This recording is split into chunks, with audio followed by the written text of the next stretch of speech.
Om Swastiastu. Pemirsa, apa kabar Anda hari ini? Semoga selalu dalam keadaan sehat. Saya Made Sukarana Karang dari Warung Bali Coffee 63. Kembali hadir dalam dialog Merah Putih bersama Minyak Apun Ganapati, Usada Bali, Keluarga Sehat. Ya, pemirsa, pemerintah Provinsi Bali memiliki visi yang dikenal dengan Nangun Satkerti Loka Bali. Dalam mewujudkan visi tersebut ditempuh melalui 22 misi pembangunan Bali yang menjadi arah kebijakan pembangunan Bali sebagai pelaksanaan pola pembangunan semesta berencana serta program prioritas yang mencakup 5 bidang. Nah, salah satunya adalah bidang adat, agama, tradisi, seni, dan budaya. Nah, hari ini kita akan mengangkat bagaimana seniman mendukung visi Nangun Satkerti Loka Bali yang akan kita angkat sekali lagi menjadi topik kita di Dialog Merah Putih. Tentunya sudah hadir tamu-tamu saya hari ini, para seniman-seniman yang sudah tidak asing lagi bagi kita sebagai masyarakat Bali tentunya. Hadir Bapak Kadek Suartaya atau Bapak Kadek Suartaya SSK MSI, beliau adalah seorang seniman karawitan. Om Swastiastu Pak Kadek. Nggih. Apa kabar Pak Kadek? Becing ya. Wah, ini pertemuan kita sudah lama sekali nggak ketemu sama Pak Kadek ya. Saya masih ingat ketika itu kita di PKB ya, Pak Wai PKB ya Pak Kadek nggih. Nggih, sehat selalu Pak Kadek? Sehat. Astukara semuanya sehat ya. Terima kasih sudah hadir di Dialog Merah Putih pada hari ini, dan yang pastinya hari ini pun kita sudah menghadirkan Bapak Dr. Komang Astita MA, beliau mantan dosen ISI Denpasar dan juga seorang seniman pelaku seni tabu. Om Swastiastu Pak Komang Astita. Om Swastiastu. Ya, sehat selalu nggih. Sehat. Nggih, terima kasih juga. Dan hari ini kita juga menghadirkan seorang seniman, pelaku seni dari Ubud nggih, niki nggih, Bapak Wayan Gede Susana. Om Swastiastu Pak Wayan Gede Susana. Sehat selalu nggih? Sehat. Sehat selalu. Baik. Nah, ini yang kita inginkan dalam situasi saat ini. Para seniman juga harus tetap sehat tinggi sendiri ya. Baik. Nah, saya mau ke Pak Kadek. Pak Kadek, kalau kita berbicara tentang di awal saya sempat menyampaikan bahwa pemerintah Provinsi Bali memiliki visi dengan Nangun Satkerti Loka Bali yang mencakup 5 bidang. Ada bidang adat, agama, tradisi, seni, dan budaya. Wah, ini ada kata seni dan budaya ini sendiri. Nah, kalau kita hubungkan dengan bagi para seniman sendiri, Bapak melihatnya makna Nangun Satkerti Loka Bali bagi para seniman itu seperti apa Pak Kadek? Ya, tentu bagi para seniman Bali ini adalah satu motivasi, satu visi misi yang memberikan dorongan yang kuat kepada kehidupan kesenian di Bali. Ya. Apalagi pada intinya para seniman Bali itu memang sudah sangat integral dengan kehidupannya, lingkungannya, terutama dalam ritual keagamaan. Tiada hari tanpa tampilnya, hadirnya eksistensi beragam kesenian. Dari seni tari, seni tabuh, seni sastra, sampai seni rupa pun hadir dalam kehidupan kesenian. Oleh karena itu, dengan adanya visi misi seperti ini, tentu para seniman Bali lebih merasa dihargai, lebih merasa diapresiasi. Tentu ada harapan ke depan kehidupan kesenian akan lebih bergairah lagi.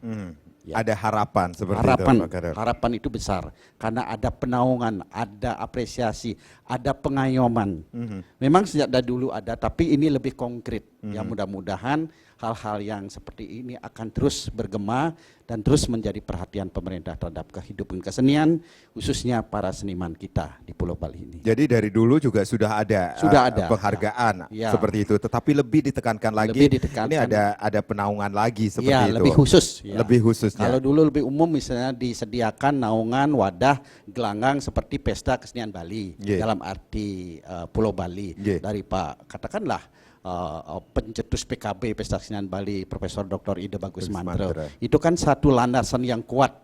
Kalau tidak ada PKB pada waktu itu, kalau tidak Pak Mantro mempelopori, merintis itu, barangkali kita tidak tahu bagaimana kehidupan kesenian khusus dalam konteks Pesta Kesenian Bali itu sendiri. Ya, dalam konteks kehidupan bermasyarakat di desa, ritual keagamaan itu memang sudah kenyataan yang begitu karena ada budaya ngayah di sana, budaya untuk menghaturkan diri, mempersembahkan diri terhadap ritual-ritual tertentu kepada Ida Sang Yang Widi Wasa sudah iya. Tetapi wadah yang sifatnya katakanlah adalah petik sekuler ini memang sangat diperlukan.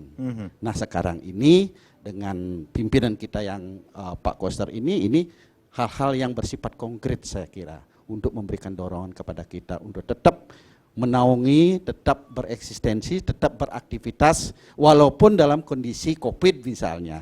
Ya, kehidupan seni tetap juga bergeliat walaupun volumenya tentu tidak sebesar ketika sebelum pandemi. Ya. Jadi bisa dikatakan ini pemimpin kita Bapak Wan Koster dengan visi Nangun Satkerti Lokal Bali juga memperhatikan para seniman kita. Memperhatikan para seniman kita. Nah, misalnya kemarin saya ambil contoh, walaupun COVID tetap ada usaha dari Pemda Bali, dari Gubernur Bali, dari pemerintah Bali untuk tetap memberikan ruang kepada kehidupan kesenian. Apa? Ya ada pola yang bernama seni virtual. Makanya ketika PKB tahun 2020 itu dalam bingkai yang bernama Seni Balijani, Festival Seni Balijani, seniman-seniman yang bisa bermotivasi, bisa berinteraksi dengan teknologi digital misalnya, diberikan ruang untuk berkiprah, membuat, menciptakan, bergerak di bidang seni virtual. Nah itu kan satu terobosan yang bagus. Jadi pemerintah melihat sensitif, pemerintah, oh ini seniman ini perlu diberi ruang, perlu diberi gerak dalam bentuk seni virtual. Karena PKB sudah sebelumnya tidak diadakan 2019 itu. Nah 2020 itu diberikanlah ruang seperti itu. Itu kan konstruktif ya, konstruktif walaupun tidak sepenuhnya. Walaupun dalam esensinya seni di Bali itu memang lebih mengedepankan komunalitas, kebersamaan, komunikasi yang langsung begitu pada umumnya. Tetapi virtual dengan medium digital, dengan YouTube, dengan media sosial tertentu itu tetap juga mampu menjalin komunikasi walaupun tidak total. Ini artinya pemerintah juga menyiapkan, memberikan ruang kepada seniman untuk berekspresi. Baik. Saya tanya langsung nih dengan pelakonnya, pelaku seninya Bapak Wayan Gede Susana. Baru saja ada harapan seperti kata Pak Kade ini sendiri, tetapi situasi berbeda. Kapluk COVID seperti itu sebenarnya. Nah sebenarnya apa yang menjadi bisa dikatakan sebagai seorang seniman pelaku yang mempunyai harapan seperti kata Pak Kade ini sendiri, tetapi para seniman tidak boleh berhenti begitu saja walaupun dalam situasi saat ini. Seperti apa Bapak melihatnya? Saya melihat visi Nangun Satkerti Lokal Bali itu implementasinya luar biasa. Sebuah langkah konkret yang nyata. Ya, nyata sekali dan masyarakat sangat mendukung sekali. Implementasinya terutama saya sebagai pelaku seni, pelukis, juga pematung. Jadi terima kasih pada Bapak Gubernur, terutama kepada Ibu Ketua Dekranasda Bali, Ibu Putri Koster, yang sudah memberi kesempatan kepada para pelaku IKM UMKM Bali memberi ruang berpameran di Art Center selama 2 tahun ini. Walaupun dalam situasi pandemi. Jadi Bapak Gubernur memberi ruang-ruang daerah Art Center itu sangat luar biasa bagi kami sebagai pelaku seni. Yaitu jadi itu sebuah tindakan nyata dari Bapak Gubernur lewat visi Nangun Satkerti, lewat Ketua Dekranasda Bali, dan kami sebagai seniman pelaku IKM UMKM dan seniman-seniman sangat merasakan manfaat dari ruang-ruang itu. Ya. Terutama juga kami sebagai pelukis diberi ruang sama Ibu Ketua Dekranasda Bali. Tahun lalu 2021 para pelukis dikumpulkan karyanya lalu dipamerkan secara virtual di Siarnamo. Dan itu kami sangat rasakan. Jadi kami sebagai penggiat seni rupa tidak pernah berhenti berkarya, dan selalu ada harapan-harapan dan ruang-ruang dari Bapak Gubernur dan Ibu Ketua Dekranasda Bali. Jadi tidak berhenti begitu saja ketika tidak. Pandemi ini melanda. Tidak berhenti, kami melihat para seniman patung di Desa Mas, pelukis di Pengosekan, di Ubud, di Plian tetap berkarya di masa pandemi ini. Sebab memang seni itu adalah obat bagi para seniman ya.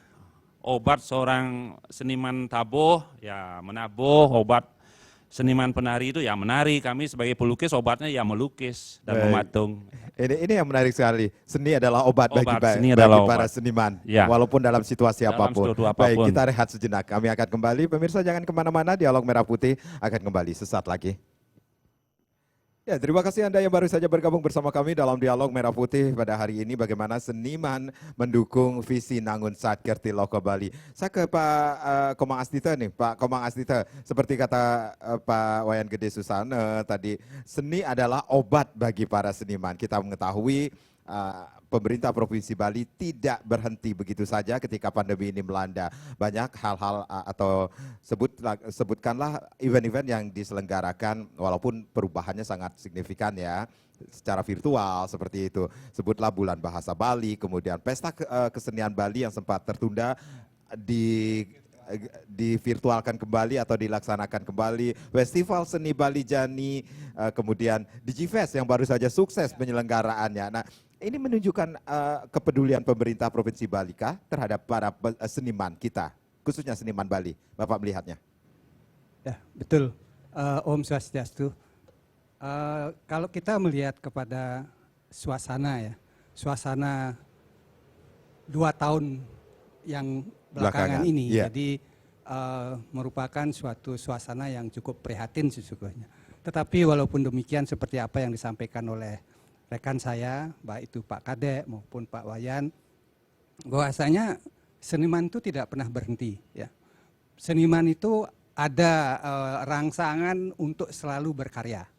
Jadi kalau kita melihat sekarang ada program yang di launching oleh pemerintah daerah sesuai dengan visi dan misi pembangunan ke depan ini, saya kira semuanya sudah mempunyai ruang begitu. Jadi seniman-seniman itu baik seniman seni rupa, seni pertunjukan, seniman sastra, semuanya mendapat ruang untuk dikembangkan, untuk selalu berkarya, dan dalam hal ini sudah tentu kita harus kembalikan kepada nilai-nilai yang ada. Ya. Jadi kalau kita melihat Satkerti Loko Bali, itu kan visi misi yang sudah digodok sedemikian rupa sehingga ada nilai-nilai filosofis di sana. Yeah. Jadi nilai-nilai filosofis, estetika, semuanya sudah dirangkum di sana. Yang sekarang yang kita perlukan ke depan, ya. Jadi selama pandemi, kemudian pasca pandemi menjadi harapan bagi kita. Nah kemudian dalam hal ini kita melihat bahwa sesuatu yang sudah digali dari nilai-nilai yang ada, jadi ini perlu diharmonisasikan.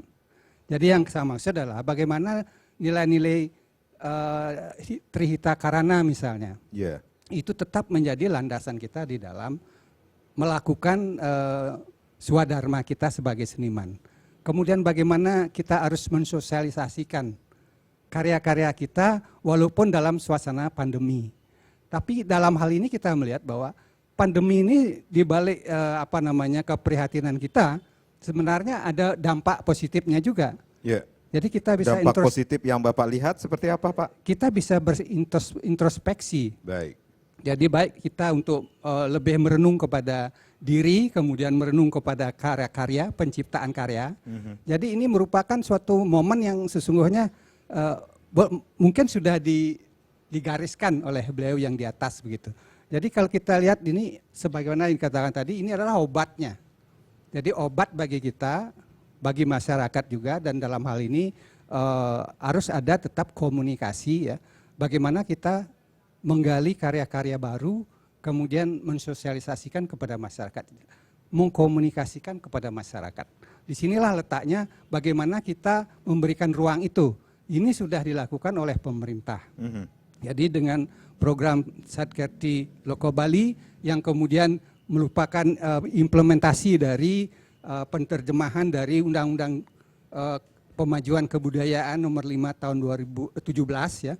Kemudian juga disambut dengan Perda nomor 4 tahun 2020 sehingga tidak tanggung-tanggung kalau pusat itu menentukan 10 objek pemajuan kebudayaan, malahan di Bali tidak tanggung-tanggung dijadikan 19 objek pemajuan kebudayaan. Jadi ada suatu breakdown yang lebih spesifik sesuai dengan kondisi lingkungan kita di Bali. Begitu. Jadi dalam hal ini kami melihat bahwa dengan demikian sistematisnya ruang yang diciptakan ini harus dimanfaatkan baik oleh seniman itu sendiri, masyarakat dan juga pemerintah dalam ini sebagai stakeholder yang memberikan fasilitas ya bagi kehidupan, kemudian bagi tumbuhnya kreativitas di masyarakat, dan juga jangan lupa bahwa kita harus mengimplementasikan. Jadi bagaimana karya-karya yang sudah tercipta ini bisa diimplementasikan baik itu untuk memenuhi rasa kebanggaan kita di dalam kehidupan bersosialisasi di masyarakat, tetapi juga bagaimana dampak daripada karya-karya kita ini mempunyai efek ekonomi. Jadi baik itu kepada seniman sendiri dan juga kepada masyarakat secara keseluruhan. Saya kira demikian. Baik. Saya ke pelaku seni dulu nih, Pak Susana. Pak Susana, berarti ada dampak juga yang Bapak rasakan selama ini? Kalau seniman mengistilahkan 2 tahun masa pandemi ini istilahnya mededagan ya. Mededagan. Yeah. Introspeksi diri, karya yang terdahulu apa sudah bagus, apa perlu. Nah itu. Jadi 2 tahun ini masa pandemi ini betul-betul ada hikmahnya. Hikmah bagi seniman. Saya pribadi yang dulunya tidak konten melukis wajah, saya mulai mempelajari. Pada awalnya saya sudah memulai lukis-lukis wajah. Saya memulai sebab ada ruang-ruang waktu yang banyak. Mendadak ini betul-betul dimanfaatkan oleh para seniman, Dimas, pematung, baik itu di Ubud, pelukis, di Pelihatan. Jadi sesuatu itu selalu ada hikmahnya, selalu ada hikmahnya. Dan justru hikmah 2 tahun ini saya lihat karya-karya para pelukis pematung itu tambah lebih berbobot ya. Sebab ada ruang waktu yang banyak untuk memperbaiki diri, memperbaiki karya. Baik, kalau kita istilahkan mendadak itu akan muncul lagi yang jernih-jernih ke atasnya. Ya, betul. Seperti itu kan? Betul. Lahir karya-karya baru yang sebab sebelumnya itu market itu cepat ya. Sebab sebelum pandemi itu kan market perdagangan bisnis itu lancar. Jadi tidak ada ruang waktu untuk mendadak untuk introspeksi, belajar kembali. Ya itu 2 tahun ini mulai ada waktu ruang-ruang untuk belajar. Baik, seperti kata Pak Komang ini sendiri, kemudian untuk mensosialisasikan atau hasil-hasil karya tersebut pun pemerintah Provinsi Bali sudah menyediakan ruangnya. Ya, sudah menyediakan ruang. Saya lihat itu seniman menikmati sekali ini, terutama pameran Bali Bangkit ya, yang diadakan di Art Center itu luar biasa itu gemanya dan geloranya luar biasa bagi seniman. Jadi di masa pandemi ini mereka tetap berusaha berkarya dan berpenghasilan. Nah itu berpenghasilan tetap. Baik. Pak Kade, kalau kita berbicara tentang kebijakan pemerintah Provinsi Bali dengan visi Nangun Satkerti Loka Bali ini sendiri, sekali lagi ini sangat berdampak terhadap para seniman kita. Pak Kade? Kalau melihat kebijaksanaan dari pemerintah, khususnya yang sekarang ya, baru-baru saja ini yang perlu kita aktualisasikan. Misalnya sekarang, ketika pandemi sudah melandai, sekarang kan boleh dikatakan pandemi sudah mulai ada kelonggaran lah begitu. Kemudian pemerintah membuka ruang. Apa? Salah satu kebijaksanaan pemerintah yang penting bagi para seniman di Bali ini, diselenggarakannya Pesta Kesenian Bali. Kembali diselenggarakan Pesta Kesenian Bali. Apa dampaknya? Dampaknya ternyata memberikan antusiasme yang besar sekali. Bagaimana para seniman di seluruh Bali memberikan sambutan yang luar biasa. Walaupun secara finansial dari pendanaan mereka belumlah begitu siap, karena memang Pesta Kesenian Bali ini yang sekarang ini diadakan atau tidak belum jelas, tapi menjelang beberapa 6 bulan terakhir ini ternyata diselenggarakan karena ada kelandaian seperti ini. Antusiasme itu sangat tinggi sekali. Oleh karena itu masyarakat memang ada kegairahan yang diberikan oleh pemerintah Bali dalam hal ini. Ternyata pemerintah Bali itu sangat-sangat memperhatikan kesenian, seni budaya, dan senimannya. Nah, dengan demikian sekarang ini Pesta Kesenian Bali yang tetap berlangsung pada bulan Juni-Juli yang akan datang ini diikuti secara normal dengan antusias oleh seluruh komponen seniman di seluruh Bali. Itu saya kira sambutan pemberian ruang dari pemerintah dan sambutan yang besar dari para seniman Bali. Para seniman Bali tidak, katakanlah 2 tahun melandai tidak berkegiatan, tapi begitu diberikan kesempatan, ini adalah suatu kegairahan baru. Jadi bisa dikatakan ini komitmen pemerintah Provinsi Bali terhadap 5 bidang atau program prioritas, salah satunya adalah bidang adat, agama, tradisi, seni budaya ini juga berpengaruh terhadap seniman kita. Sangat berpengaruh sekali. Lebih-lebih sekarang dengan adanya kelonggaran seperti ini, selain pesta kesenian Bali yang sudah saya sebutkan tadi, di tengah-tengah masyarakat pun sudah muncul kegairahan karena kelandai ini. Contohnya sebulan 2 bulan terakhir ini karena sudah mulai landai ini, denyut-denyut kehidupan seni itu sudah menggeliat. Ya, masyarakat sudah melihatnya. Sudah di tengah-tengah masyarakat begitu diadakan katakanlah secuil atau beberapa cuil pementasan, masyarakat menyambutnya dengan antusias. Karena kerinduan itu masyarakat 2 tahun sudah boleh dikatakan melempem begitu seni kembali ditampilkan, masyarakat bergairah, para seniman pun juga menggeliat. Saya merinding loh Pak Kadek. Saya baru kemarin saya juga tanya sama kakak, ini di mana ada gamelan? Di Banjar katanya. Para pemuda lagi latihan katanya seperti itu. Itu juga bisa dikatakan untuk menumbuhkan jiwa kesenian, seni obat. Iya, betul. Iya, bagi para seniman kita juga. Jadi masyarakat pemuda dan sebagainya seperti terobati karena sudah lama rindu ya. Mereka sudah terbiasa sejak dulu, kegiatan ritual ada, galungan ada, nyepi ada. Kegiatan-kegiatan yang lain di bidang ekonomi juga ada. Tetapi karena sempat dipendam oleh pandemi itu, sekarang ada kelandaian seperti itu. Beberapa pementasan seni yang diselenggarakan dengan masyarakat itu, masyarakat datang dengan gairah. Padahal sebelumnya contoh, misalnya Arje, satu pertunjukan yang Bali telah mengalami terkikis, kurang apresiasi dengan masyarakat. Sekarang loh, orang asik menonton Arje, bahkan sampai menjelang pagi bisa. Kalau kemarin-kemarin di TV ada sinetron bagus, udah bisa nonton. Sekarang justru mereka meninggalkan TV, melihat Arje, melihat wayang misalnya. Ibarat kata ini anak-anak zaman now yang tadinya tidak mengetahui apa sih Arje itu, apa sih Prembon itu, seperti betul. itu akan tergelitik lagi. Iya, kesenian tradisi yang barangkali berjarak dengan mereka lebih dekat dengan kesenian baru atau kesenian yang milenial begitu itu. Jadi mereka menaruh perhatian. Jadi ada kerinduan untuk menonton Arje, ada kerinduan untuk berkumpul.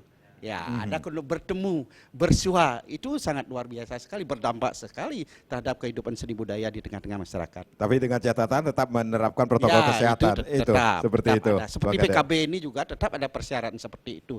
Kontrol kesehatan harus tetap disertai setiap pementasan mereka yang akan tampil di Pesta Kesenian Bali. Baik, banyak harapan bagi para seniman kita, apalagi kalau kita hubungkan dengan pembangunan atau program pembangunan pusat kebudayaan Bali yang sedang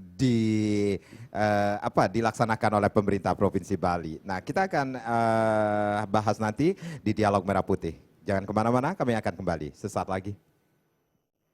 Ya, bagaimana para seniman pendukung visi Nangun Satketi Loko Bali masih menjadi topik kita di Dialog Merah Putih hari ini. Nah, kita mengetahui bahwa salah satu pembangunan infrastruktur yang sedang akan dilaksanakan oleh pemerintah Provinsi Bali adalah Pusat Kebudayaan Bali ini sendiri. Saya Pak Kadek, kita mengetahui ini selama ini kita mengetahui Art Center selalu menjadi pusat berkesenian para seniman kita. Tetapi ketika pemerintah Provinsi Bali melakukan atau pembangunan pusat kebudayaan Bali ini, apakah Bapak melihat ini program pembangunan pusat kebudayaan Bali kalau kita hubungkan dengan Bali yang merupakan pulau dengan aktivitas seni budaya serta industri kreatif kelas dunia ini sendiri, ini sangat berpengaruh terhadap para seniman nantinya. Harapan ke depannya bagi para seniman kita, Pak Kadek? Iya, jadi selama ini dalam konteks Bali, kegiatan berkesenian, momentum berkesenian itu yang menjadi pusat kan Art Center, Taman Budaya Denpasar, khususnya dalam konteks PKB ini ya, atau dalam hal kegiatan-kegiatan yang bersifat umum seperti itu. Nah, kita mengetahui kalau kita melihat dari segi tempat yang di Art Center itu dalam setiap penyelenggaraan PKB sebelum pandemi ini ya, kan memang sudah boleh dikatakan over kapasitas. Artinya kegiatannya memang ideal di sana, tetapi perhatian penonton yang begitu hebat, yang begitu meluas, menyebabkan sudah tidak menampung lagi dalam beberapa kesempatan. Makanya crowded sering terjadi. Nah kemudian sekarang pemerintah kita sekarang dengan visi misinya sekarang itu ada keinginan dan sudah menjadi satu komitmen membangun sebuah tempat lokasi yang disebut dengan pusat kebudayaan Bali. Nah kalau dilihat dari segi tempat yang dipakai, digunakan, tentu pemerintah sudah mempelajari secara holistik kenapa tempat itu digunakan. Satu diantaranya kan strategis, ya tempatnya di pinggir jalan. Tapi saya tidak melihat itu, yang saya lihat di sini adalah komitmen pemerintah untuk membangun kehidupan kebudayaan secara umum, dan tentu di sini adalah seni budaya menjadi bagian yang terpenting diantaranya, kan begitu. Nah saya melihat ini satu siklus historis di mana di masa lalu kita mengetahui bahwa Klungkung itu sendiri yang tidak jauh dari tempat itu adalah pusat kebudayaan pada zaman dalam Watu Renggong khususnya ya di abad ke-16 itu. Nah zaman Watu Renggong itu kita mengetahui adalah suatu momentum, suatu torehan sejarah yang disebut sebagai zaman keemasan seni budaya Bali.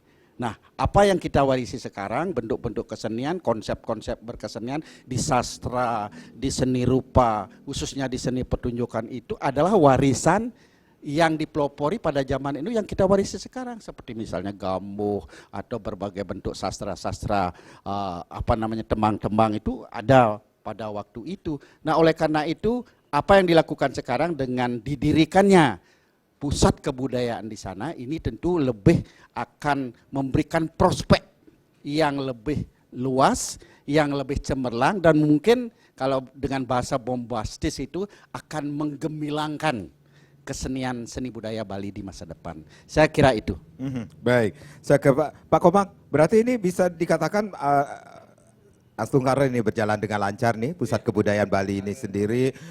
Ini apakah bisa dikatakan menjawab mimpi-mimpi seorang maestro seperti bapak-bapak, kemudian para seniman seperti Pak Wayan Niki sendiri, pekerja kreatif, akademisi dan juga pelaku industri kreatif nantinya ini sendiri, Pak.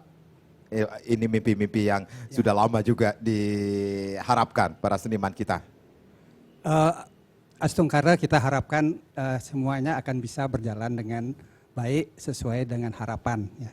Jadi implementasinya nanti sudah tentu kita melihat dari kesiapan pemerintah dalam hal ini yang sudah menggagas ide yang sangat brilian sekali ya, sebagai mercusuar daripada pembangunan di Bali ya, kembali mengulang sejarah-sejarah daripada keemasan seni budaya di Bali. Jadi kalau kita melihat adanya pusat kebudayaan Bali, itu juga sebelumnya diantisipasi dengan munculnya sebuah organisasi yang namanya MKB. Ya. MKB itu adalah Majelis Kebudayaan Bali. Jadi ini merupakan implementasi dari undang-undang, kemudian Perda, sehingga harus kita melakukan sebuah terobosan dalam hal ini. Nah, salah satu pemikiran yang mencuat di Bali ya, sebagai suatu proyek mercusuar begitu, jadi pusat kebudayaan Bali ini adalah merupakan sebuah gagasan yang memperluas ya, tidak saja memperluas dalam artian ruang ya, tetapi juga memperluas ide-ide yang ada di dalamnya. Jadi semua unsur-unsur kebudayaan, unsur-unsur kesenian itu dia adopsi di sana, jadi disediakan ruang-ruang ya yang sifatnya juga adalah sekaligus sebagai pajangan ya, bagaimana kita mempresentasikan Bali kepada dunia ya, tidak saja sebagai dalam lingkup regional, nasional, tetapi juga global gitu. Jadi kita ingin menjadikan, pemerintah sudah mencanangkan sebuah program yang namanya Bali itu sebagai Padma Buana. Jadi Bali itu adalah center dari pusat kebudayaan dunia.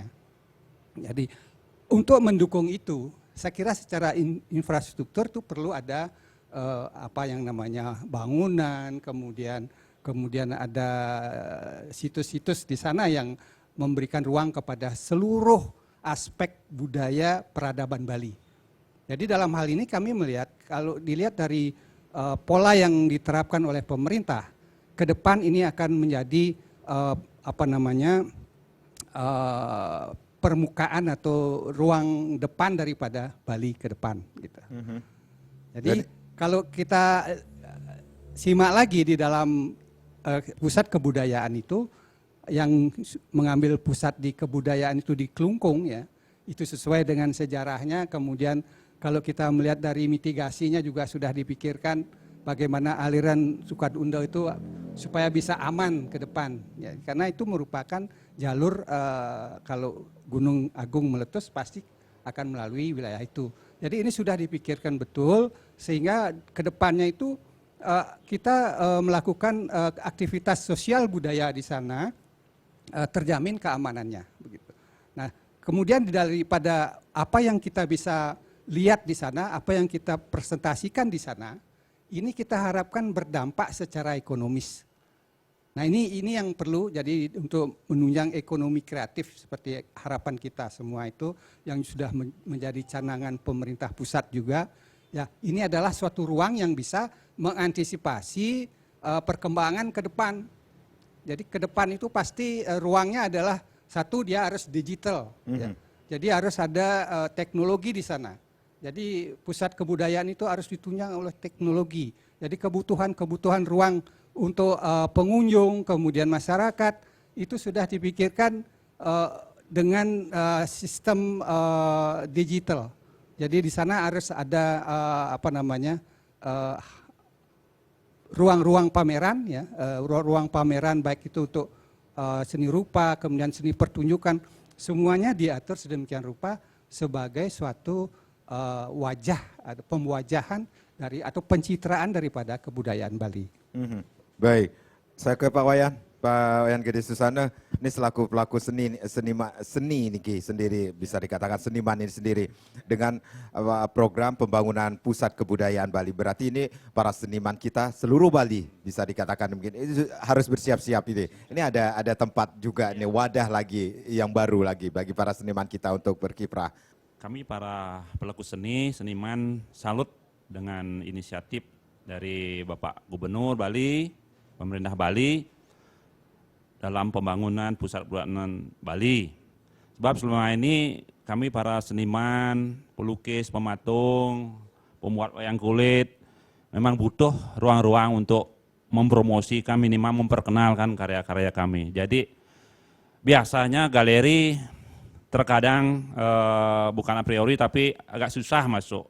Jadi galeri membuat sebuah pamer itu biasanya melihat nama yang sudah terkenal. Jadi dengan adanya pusat kebudayaan Bali ini, jadi semua para pelaku seni, baik yang baru junior, yang baru pemula, jadi punya harapan besar untuk bisa berpameran di pusat kebudayaan Bali. Jadi ini sangat luar biasa sekali. Minimal ruang-ruang itu selalu kontinu setiap bulan ada pamer lukisan, patung, wayang kulit, dan sebagainya ya. Itu luar biasa bagi kami, luar biasa langkah nyata dan konkret dari Pemprov Bali dalam pembangunan pusat kebudayaan Bali. Terima kasih banyak sekali. Dan sebagai seorang seniman Niki sendiri berarti sosialisasi juga sudah dilakukan antara para seniman. Wah, ini kita akan semakin mendapatkan wadah nantinya. Ya. Seperti itu kah? Seniman biasanya punya loncatan pikiran yang lebih dulu ya biasanya ya. Baru dibangun mereka sudah berkarya yang ya gitu biasanya. Dan itu juga sudah dilakukan oleh seorang Pak Wayan. Sudah siap-siap. Siap-siap ya. Baik. Pak Kadek, berarti ketika ada program pembangunan pusat kebudayaan Bali ini, Bapak melihat unsur kesenian juga akan ditonjolkan nantinya di pusat kebudayaan Bali nantinya. Iya, dan tentu. itu memberikan wadah lagi bagi para seniman kita. Tentu saja begitu ya. Pada esensinya kebudayaan secara umum, tetapi tentu seni budaya, khususnya kesenian dalam hal ini tentu mendapatkan tempat yang istimewa. Yeah. Kenapa demikian? Karena boleh dikatakan kalau ada dibangun infrastruktur pusat kebudayaan Bali itu semacam, kalau kita mengandaikan itu semacam etalase. Sebuah etalase pada realita yang ada di dalam sebuah toko. Toko yang dimaksudkan di sini di tengah masyarakat Bali ini, seni memang sudah menyatu integral dengan kehidupan masyarakat. Itu merupakan representasi saja, perwakilan saja. Dan ini sangat cocok karena lain misalnya pusat kebudayaan itu ditempatkan, dibangun di satu tempat yang tidak ada akarnya. Ini kan berakarnya sudah tidak bisa dicabut oleh siapapun sepanjang masyarakat kita, ritual masyarakat kita berkaitan dengan agama Hindu yang selalu, yang seperti saya katakan tadi, berkaitan dengan kesenian. Ini realita yang diangkat ke sana. Ini sesuatu yang boleh dikatakan yang sangat ideal bagi kita, khususnya masyarakat Bali, dengan adanya pusat kebudayaan seperti itu. Dan kesenian pasti mendapatkan tempat yang lebih luas lagi. Kalau di PKB barangkali boleh dikatakan masyarakat menempatkan kehadirannya, pementasannya, pameran itu menjadi gengsi, di sana akan lebih bergengsi lagi. Karena tempat yang lebih representatif, yang mungkin akan mengadopsi teknologi digital seperti dikatakan Pak Komang tadi, dengan catatan SDM yang mengelola, SDM orang-orang yang menguasai bidang-bidang yang seharusnya dikuasai, teknologi digital dan sebagainya harus juga sangat didukung. Kalau tidak demikian akan terjadi ketimpangan-ketimpangan. Hal yang sederhana misalnya mengoperasikan digital yang sederhana, apa lampu misalnya, kita tidak mempunyai ahlinya, tenaganya itu akan jadi mubazir. Ngapung misalnya, teknologi digitalnya canggih tetapi SDM yang kita tempatkan untuk ketenagaan itu sangat-sangat diperlukan. Itu harapan kita ke depan. Baik, Pak Komang melihat bahwa Art Center juga tetap bisa berjalan dengan seperti biasa, kemudian Pusat Kebudayaan Bali juga memberikan wadah bagi para seniman nantinya. Saya kira demikian, karena Art Center sudah mempunyai sejarah ya, jadi sudah mempunyai akar di hati masyarakat begitu. Jadi kalau Art Center itu saya kira akan terus juga bisa dimanfaatkan sesuai dengan event-event yang cocok untuk dilakukan di situ. Tetapi kalau kita berbicara tentang hal yang lebih luas lagi, jadi sebagai etalase seperti dikatakan tadi, kemudian ada kebutuhan-kebutuhan digital yang harus dikuasai, saya rasa ini nanti implementasinya di masyarakat adalah bagaimana kita menumbuhkan ya, seniman muda, kemudian praktisi muda untuk menguasai itu. Jadi kalau dia di sana ada pameran lukisan, secara digital itu harus sudah teraplikasikan. Jadi itu harus memerlukan keahlian khusus. Jadi dalam hal ini pemerintah juga harus menyiapkan tenaga-tenaga expert di dalam bidang itu. Jadi kalau dia expertnya di seni rupa, dia juga expert di bidang teknologi digital misalnya. Kalau dia seni pertunjukan, dia juga harus ada seniman-seniman seni pertunjukan yang menguasai teknologi digital itu. Jadi di sini akan ada suatu pendidikan ataupun training yang khusus yang perlu dilakukan oleh pemerintah ya untuk menyiapkan kader-kader yang bisa melanjutkan atau mengisi ruang-ruang yang ada di pusat kebudayaan itu. Jadi pusat kebudayaan itu seperti dikatakan etalase ya, untuk kita juga, untuk orang luar juga. Jadi kalau kedepannya ini kan kita sudah mengglobal. Jadi apa yang kita sajikan di situ harus terimplementasikan secara global gitu. Jadi masyarakat dunia bisa mengklik sesuatu tentang pusat kebudayaan, sudah mempunyai wawasan apa itu pusat kebudayaan Bali. Jadi mereka itu akan datang kalau memang mereka itu antusias untuk mendapatkan informasi yang lebih dalam tentang kebudayaan Bali itu sendiri. Bagaimana kesenian Bali itu sendiri diimplementasikan secara digital seperti itu. Jadi ruang infrastruktur yang ada di sana itu adalah infrastruktur tidak hanya bangunan, tetapi juga bagaimana implementasi daripada ruang-ruang teknologi yang harus kita tingkatkan, ya harus dikuasai oleh anak-anak kita juga, supaya bisa menyajikan pusat kebudayaan itu kepada dunia global gitu. Jadi bisa dikatakan ini ide dari Bapak Gubernur Bali dengan pusat kebudayaan Bali ini sendiri sudah direncanakan dengan sangat matang sekali. Pak Komang melihatnya? Saya rasa begitu karena dari segi umum, dari segi kebutuhan ruang, kemudian mitigasinya, kemudian bagaimana mengimplementasikan nanti ke depan, itu yang harus diantisipasi ke depan. Jadi seperti yang kita lihat sekarang ini anak-anak muda, milenial ya, yang akan berkiprah di situ nanti sudah tentu mempunyai kemampuan teknologi yang lebih daripada kita yang senior ini.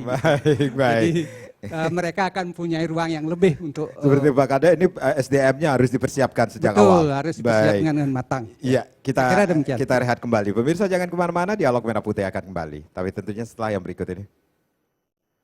Baik, Dialog Merah Putih masih bersama kami. Di hari ini kita membahas bagaimana para seniman mendukung visi Nangun Sarketi Loko Bali. Saya ke Pak Kade, sebenarnya apa urgensi kesenian bagi di Bali saat ini menurut Bapak? Pertama, saya sampaikan di sini yang di masa kini ya, ketika pandemi sudah melandai, kembali saya pakai garis bawah ini, kesenian itu merupakan satu bentuk ekspresi diri para seniman. Itu sangat penting. Ketika seniman memperoleh ruang untuk berekspresi itu bagian dari sebab seniman dan kesenian itu tidak bisa dipisahkan dari kehidupan masyarakat. Lebih-lebih masyarakat Bali. Ya, dalam ritual keagamaannya seperti sudah saya katakan berkali-kali, itu adalah landasan merupakan akar-akar yang tidak bisa dipisahkan dari kehidupan masyarakat Bali. Dalam ketika galungan misalnya ada ngelawang, ketika nyepi misalnya ada gogoh, ada berganjur dan sebagainya. Oleh karena itu masyarakat Bali sangat memerlukan penting terhadap kesenian itu. Kalau saya simpulkan, kesenian itu tidak bisa dipisahkan, sangat integral dengan kehidupan sosial, religi, kultural, dan ekonomi masyarakat Bali. Nah, di bidang ekonomi misalnya kalau sudah keadaan sudah membaik bagi masyarakat Bali secara umum, di bidang ekonomi pun akan memberikan ruang yang cerah kepada para seniman. Bukan saja seniman-seniman tradisional yang mempersembahkan diri atau ngayah untuk kehidupan sosialnya di tengah masyarakat, seniman topeng, seniman arjo, seniman celonarang, seniman barong dan sebagainya, tapi juga dalam konteks yang bersifat ekonomi. Ya, misalnya turistik ya. Tentu kembali misalnya akan ada pertunjukan barong, pertunjukan legong, pertunjukan kecak yang dibilang masyarakat Bali itu akan ada ruang untuk mengisi kehidupannya, mendapatkan nafkah walaupun tidak banyak ya, tetapi setidaknya mereka dapat mengekspresikan diri. Jadi kesimpulannya kesenian merupakan sesuatu yang sangat urgen bagi masyarakat Bali secara umum, baik pelakunya maupun bagi para penikmat, para apresiator dan juga pemerintah. Bagaimanapun pemerintah kehidupan kesenian yang mencerahkan itu merupakan pencitraan juga bagi pemerintah, dalam hal ini pemerintah Bali seperti dengan membangun pusat kebudayaan Bali. Itu kan boleh dikatakan secara politis itu pencitraan juga, tetapi realitanya memang sangat urgen dan nyata. Fakta masyarakat Bali itu memang ada seperti itu, bukan dibuat-buat, bukan ngai-ngai begitu. Demikian. Begitu juga dengan pelaku seniman lainnya seperti Pak Wayan Gede Susana Niki sendiri, pelaku seniman patung dan pelukis kita yang memiliki ciri khas yang sangat kental dengan kebaliannya. Iya, tentu saja. Apalagi kalau melihat kalau dalam konteks kepariwisataan, seniman seni rupa, patung, lukis itu kan sangat berdekatan hubungan emosionalnya dengan pariwisata, misalnya ekonomi misalnya ya, selain yang lainnya. Begitu. Pak Komang, ini urgensinya juga sangat penting sekali dibangkitkan kembali. Nah, untuk menggugah aktivitas berkesenian di Banjar-Banjar ini juga menjadi hal yang menjadi perhatian kita saat ini, Pak Komang. Betul sekali, karena urgensi kesenian bagi kehidupan masyarakat Bali sudah dijelaskan tadi oleh Pak Kade. Sekarang ini memang di Banjar-Banjar ya, walaupun di masa pandemi ya, mereka itu masih aktif sesungguhnya, tetapi dalam kapasitas yang sangat rendah begitu. Tetapi dengan melandainya pandemi yang ruangnya sudah kembali agak terbuka sekarang, jadi kita melihat bahwa perkembangan itu sudah terjadi di masyarakat. PKB ya misalnya, kalau itu kan didukung oleh kabupaten kota. Kemudian kabupaten kota itu basisnya pasti di Banjar gitu. Jadi di Banjar-Banjar itu sudah mulai aktif. Kebetulan saya juga pembina di Kota Denpasar.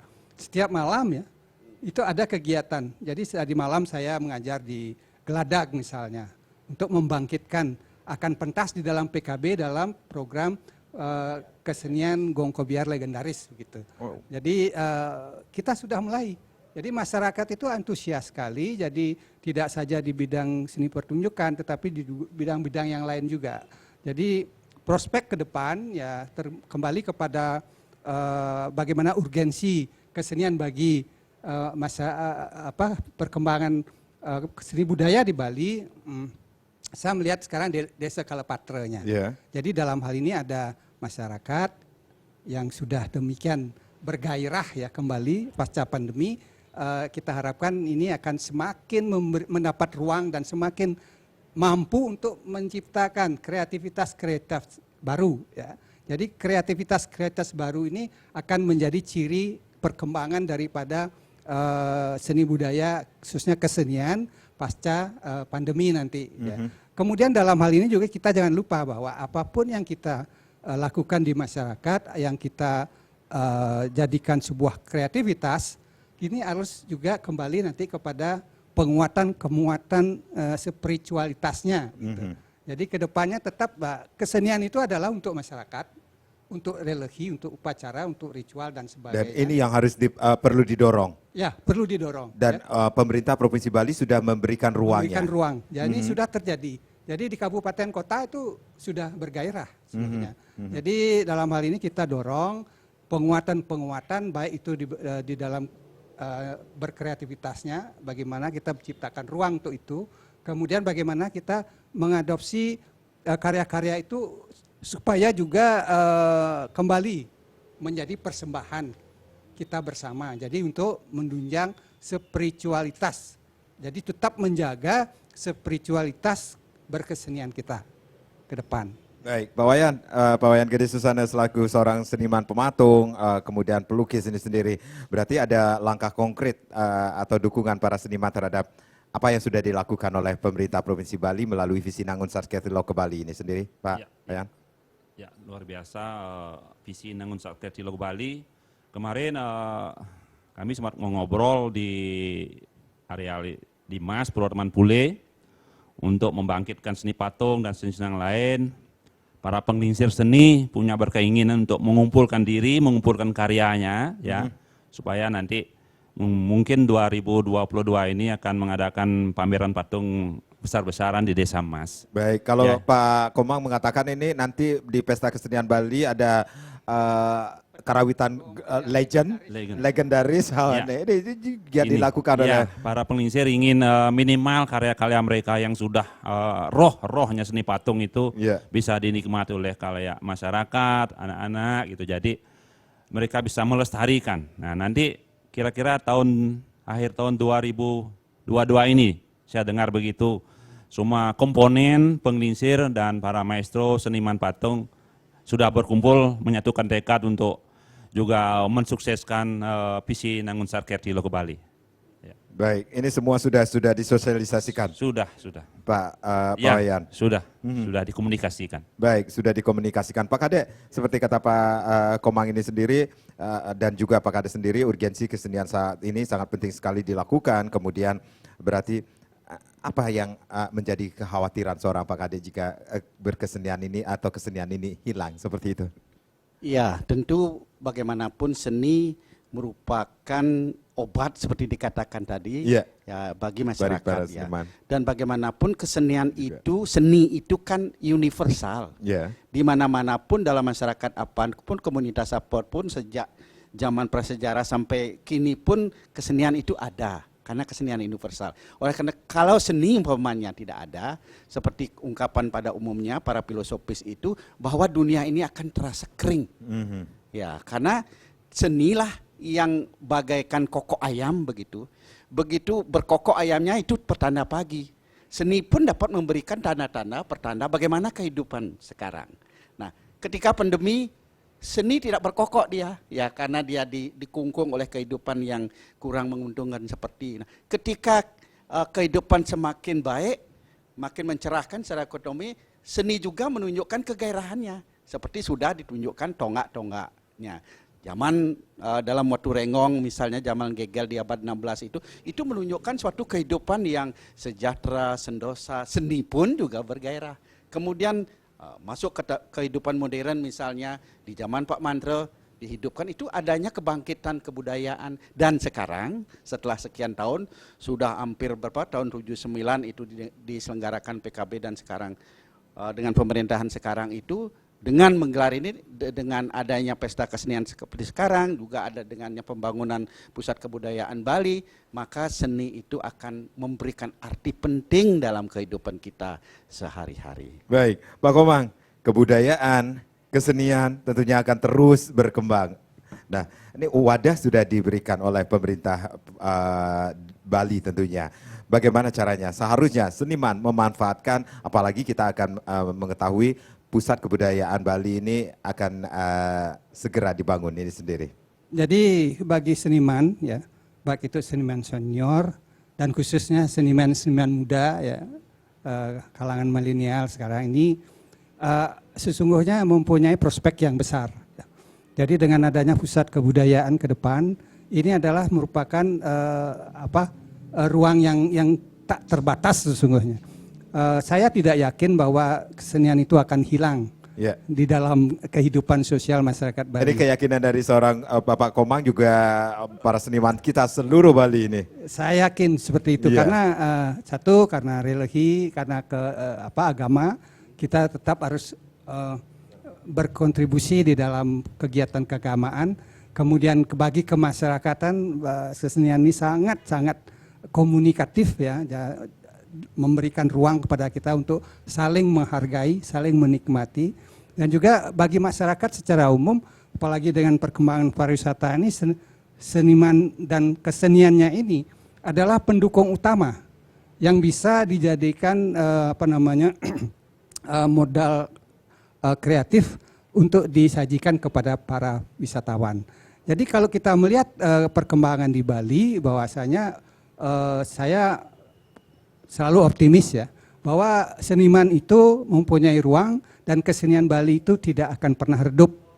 Jadi akan terus seperti dikatakan tadi, setiap pagi ada kokok ayam, ya, ada karya baru yang timbul, kemudian itu menandakan bahwa kehidupan itu akan terus berjalan dan berlanjut ya, sepanjang kita masih merasakan diri kita sebagai orang Bali begitu. Saya kan demikian. Ditambah dengan wadah juga sudah sangat-sangat dipersiapkan oleh pemerintah. Ini kan sebuah infrastruktur yang kalau ini kita lihat bahwa kedepannya ini akan menjadi kebangkitan kembali masa keemasan. Baik. Ya, seni budaya Bali. Baik, mengambil sebuah ungkapan dari Pak Kade ini sendiri, bagaikan kokok ayam setiap hari, begitu juga berkesenian. Akan muncul lagi seni karya-karya baru lagi. Terima kasih Bapak-Bapak sudah sharing hari ini sama Desi Kudana Karang, yang pastinya Dialog Merah Putih hari ini bersama Minyak Apung Gadapati Usada Bali, keluarga sehat. Terima kasih atas perhatian Anda. Kita berjumpa lagi di lain kesempatan. Sampai jumpa. Om Santi Santi Santi Om.